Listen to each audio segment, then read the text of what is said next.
আজ খনা যদি গণনা না করত, যদি কেউ জানতেই না পারতেন যে সিংহলের কত বড় বিপর্যয় ঘনিয়ে আসছে, তাহলে কি হতো? যে সিংহলের এত বড় বিপদ সবার কাছে উন্মোচিত করে দেয়, তাকেই বিবাহ দিয়ে সিংহল থেকে বিতাড়িত করার জন্য এত বড় ষড়যন্ত্র করা হচ্ছে। হাস্যকর। মিহির মিহির তো বেশ ভালো কথা বলেছে। তুমি সিংহলের পক্ষে অত্যন্ত শুভ। এটা যদি আমরা সবার সামনে প্রমাণ করতে পারি যে তুমি সিংহল থেকে সরে গেলে সিংহল ধ্বংস হয়ে যাবে, তাহলে এই কথা তো সকলেরই জানা, কিন্তু সবাইকে এই কথাকে গুরুত্ব দিচ্ছেন। তার মানে খনার বিবাহ হবে আর ও সিংহল ছেড়েও চলে যাবে? কেন এত দিদা? আমি কি তবে সত্যি আমার মেয়ের উপর অবিচার করছি? খনার স্বপ্নকে গুরুত্ব না দিয়ে রাজনৈতিক বোঝার উপর চাপিয়ে পাপ করছি? জানি না, কিচ্ছু জানি না আমি। কার সাহায্য এখন নেব আমি? কে আমাকে সঠিক পথ দেখাবে? কে আমাকে রাজনৈতিক সিদ্ধান্ত নিতে সাহায্য করবে? মহানামা? আমি শুধু এটুকুনি জানি যে সভায় যা সিদ্ধান্ত নেওয়া হয়েছে তাতে সিংহলের ভবিষ্যৎ সুরক্ষিত হবে। আর তোমার ভবিষ্যৎ? তোমার ভবিষ্যৎ যে একেবারে অন্ধকারে ডুবে যাবে। কি হলো খনা? চুপ করে রয়েছো কেন? উত্তর দাও। আমি এখন এসব নিয়ে কিছু ভাবছি না। কেন?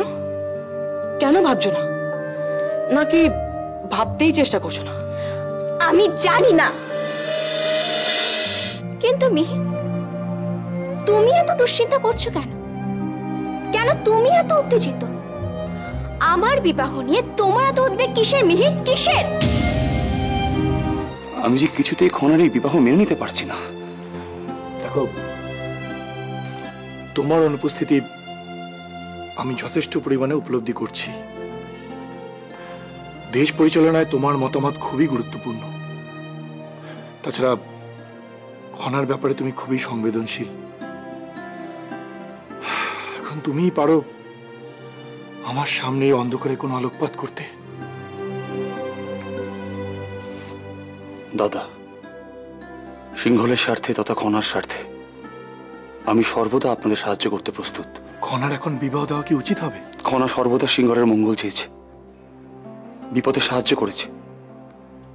আর আজ যখন ওর সাহায্যের প্রয়োজন, তখন যেন আমরা পিছিয়ে না আসি।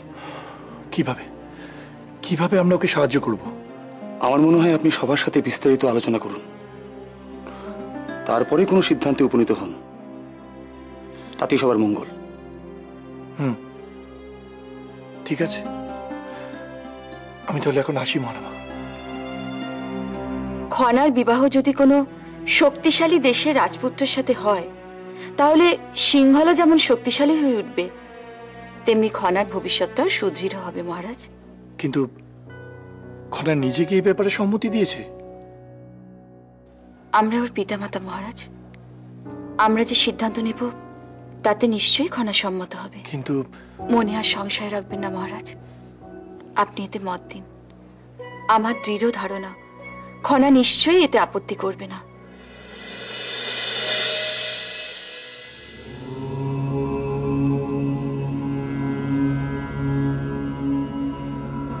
আজ যে 7টি শপথ আপনি গ্রহণ করবেন, এই শপথের কথা আপনি কোনোদিন কাউকে জানাতে পারবেন না।